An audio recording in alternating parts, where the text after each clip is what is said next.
All right, so let's start this conversation over again. Hello, my friend. Hello. It is so good to be in your presence, and I experience a little bit of nervousness, a little bit of jumpiness, a little bit of what I would consider an emotional allergy. Mhm. Um, so, what's going on for you? How are you doing? Yeah, so we originally, for everyone watching, talked about this last night after the debate, which again, I'm going to repeat that politics, right? This isn't really about politics, right? Politics is just an avenue of healing, of transforming, of evolving. And so last night, again, anger triggered, right? And there was a lot of judgment coming from my end. Um, and then today I woke up and I instead of focusing on the judgment of one candidate, specifically Mike Pence, I focused on the empowered woman that I saw before me and the representation of who she is and where we're going, um, and just the moment in time of what it represented. And so today I'm feeling empowered and great. That's yet not what I'm experiencing from as I as I get your body. That's not where I have your body at. I So think I've, yeah, go ahead. can I can I can I offer you something? Sure. Yeah. So our thymus is just about an inch above our heart, Mm-hmm. right in the center of our chest.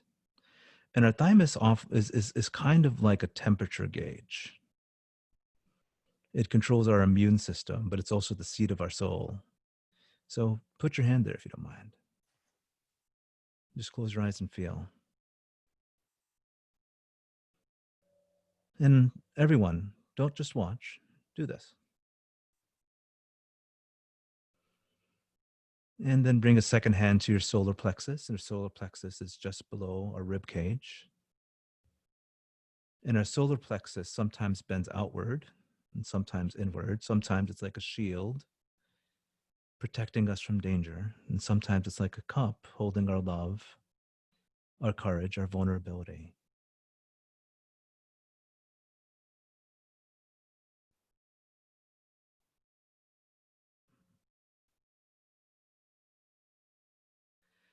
And what are you feeling? I would say heat. I'm feeling heat. I'm feeling like high energy. Um,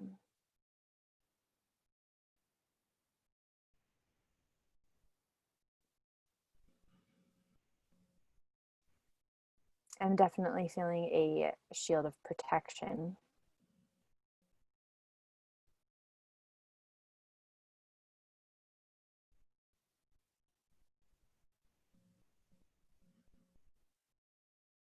And I would say urgency. Yeah. So here's what I think what happens is that something really disturbs us. And then we have coping mechanisms.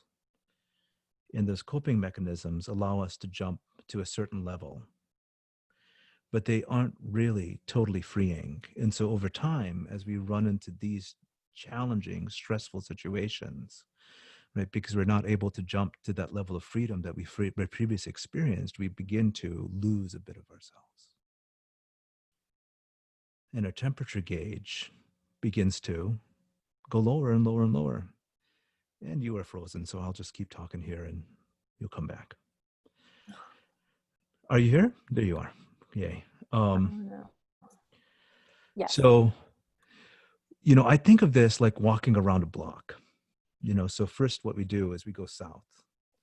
We have this experience of our relationship to life. Like we are going to get an empowered woman out of this, but the challenge is that they've got to fight really hard to make that happen. And that fighting has a cost to it. And so over time, we begin to lose ourselves into the fight. We begin to lose ourselves into the battle of that. And the going south turns into going west, going into escape mode. And eventually, after we've escaped far enough, and maybe we've done some trauma bonding with our escape, and now we're putting that trauma, right? The people who are traumatized are often the most people that traumatize others.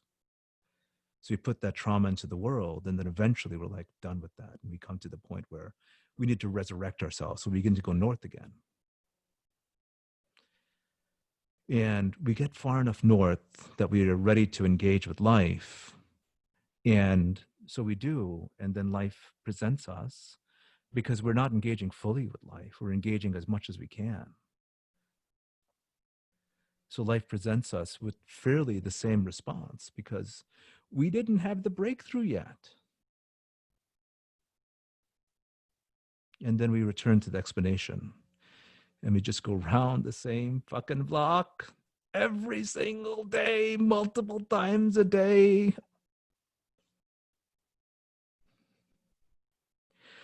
And what we don't realize is that we don't have to accept that model, that experience of samsara, that experience of the myth of being alive, right? We can choose not to accept the explanations of life that we have, right? R. Buckminster Fuller says you do not change the world by fighting against the current model of it. You create a new model that makes the old model obsolete.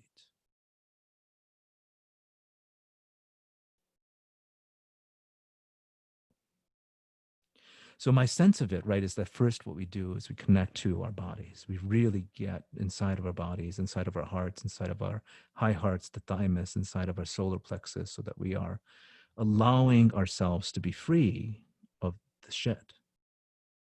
Just let it to flow out of your body, right? To create new stars and new planets, because that's what energy does. It creates stuff. Are we creating what we want with it?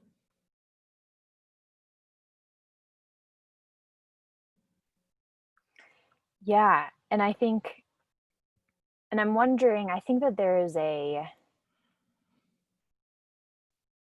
I'm wondering what the interpretation is of it, and like if there is a healthy balance in terms of like, feeling the emotions, right? Without allowing yourself to cope,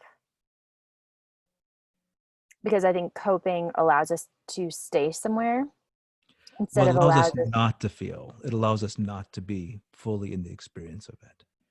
And I think we can also say that and breathing and feeling and going into our chakras and going into our energy systems like is a way like of healthily coping and transmuting, right? Because Exactly. a lot of those coping, if you go negative or unhealthy coping mechanisms, it doesn't allow you, because it's escapism, it's numbing, it's right, like it's pushing things away. Yes. And then if we can create a healthy space and a way to cope but then transmute and release. Yeah.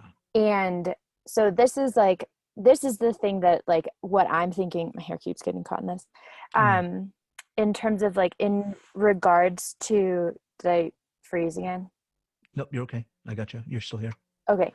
um so in regards to like my view from that piece of not fighting, because I don't believe you can fight something and win, right? Like, yes, if you're always fighting, there has to be something that you're fighting against for you to exist, right? And so, like, in regards to that quote, so what I like, my thing is I see it not as a way of fighting, but as a way of a new way of being. And like Yes. women rising and women coming together, and but not just women, right? It's like men and women learning to communicate, right? And rise up together. And it's a new way of being in relationship, and it's a new way of seeing the world and seeing our place in the world, and talking about this idea of currency, right? And dignity. um what I saw last night was a dignity someone had for themselves, and a display that I don't think has been shown often on a Yes. national stage in front of all these people, right? And so to me, it isn't, my view is like, I'm not fighting, I'm creating. We're not Yes. fighting, we're creating.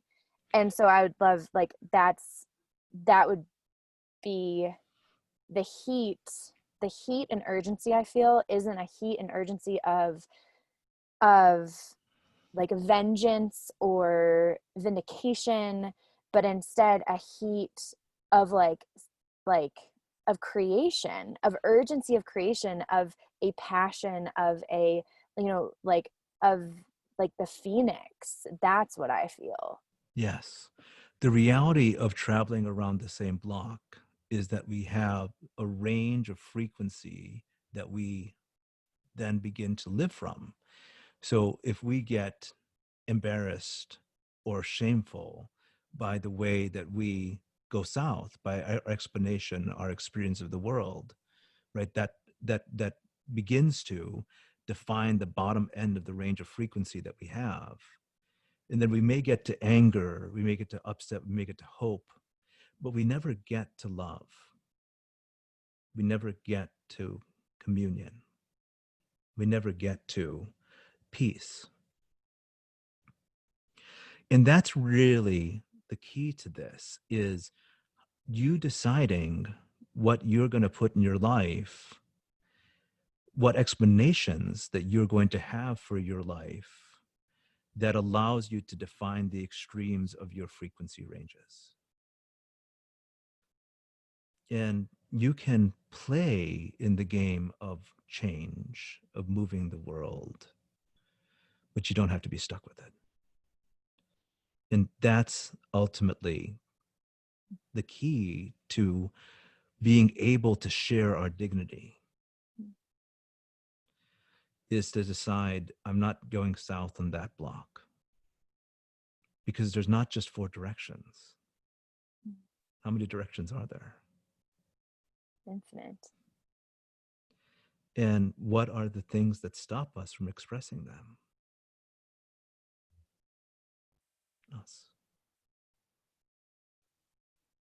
It's limiting our choices and limiting our options of what directions we go, Yes. for sure. Yeah. And this is where the inquiry, this is where the questions make the biggest difference. So for me, the question I asked as I turned off the debate, right, was, these people are both in my tribe. What does that mean to me? Right? Because we're all on the same ship. And it just doesn't make sense to me to point out the holes on the other side of it. I'm just not willing to engage in that.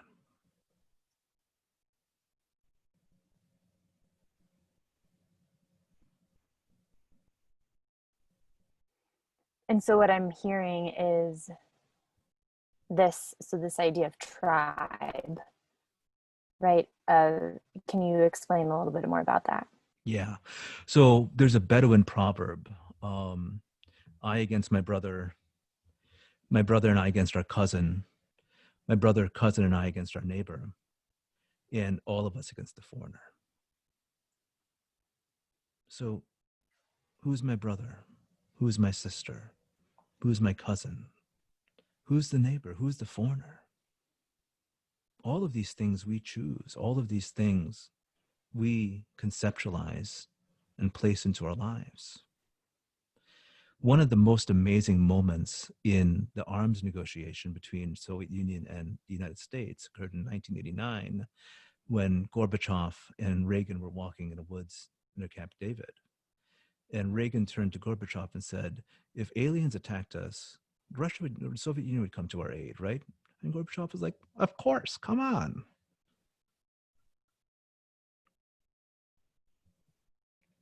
And after that conversation, right, the conversation for arms negotiations just changed. Unfortunately, Reagan kind of stuck with the whole Space Force crap and didn't go as far as it could have gone. But it's this renegotiation with ourselves of who we think is our associations.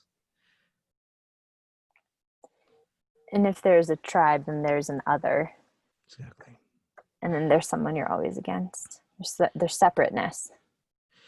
This is going to become critical in the next 20 to 30 years. And it's going to become critical because of technology. So currently, technology needs to be programmed to think of something. And then it can think far deeper than we can, because technology, computers, can think 20,000 times faster per second than a human can. There's human beings whose only job in the world is to think. Only job in the world is to sit there and consider the world. What if you have 3 computers that can do that? That can think of anything? That would be millennia of thought in a 6-month period of time. What if Russia got that technology before the United States? What if China did? What if the United States did? What if males did? What if females did? What if brown people did? What if white people did? What if rich people did? What if poor people did? What would that mean for society? That there is some kind of othering, some kind of subjugation, right, of a different person. We are going to have to find a way to make peace, because China is not going to allow the United States to get that technology alone. And unless we work at this now, we're going to be behind the curve very quickly when those sorts of things begin to occur.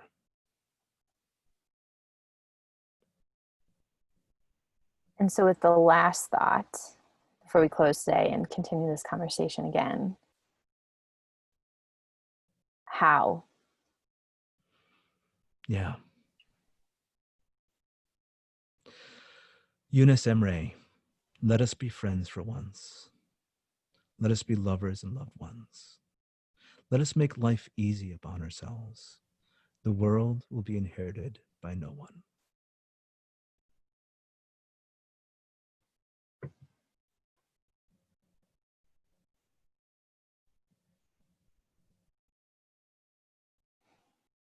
Thank you. Love you. Thank you. I love you so much. Have a great day.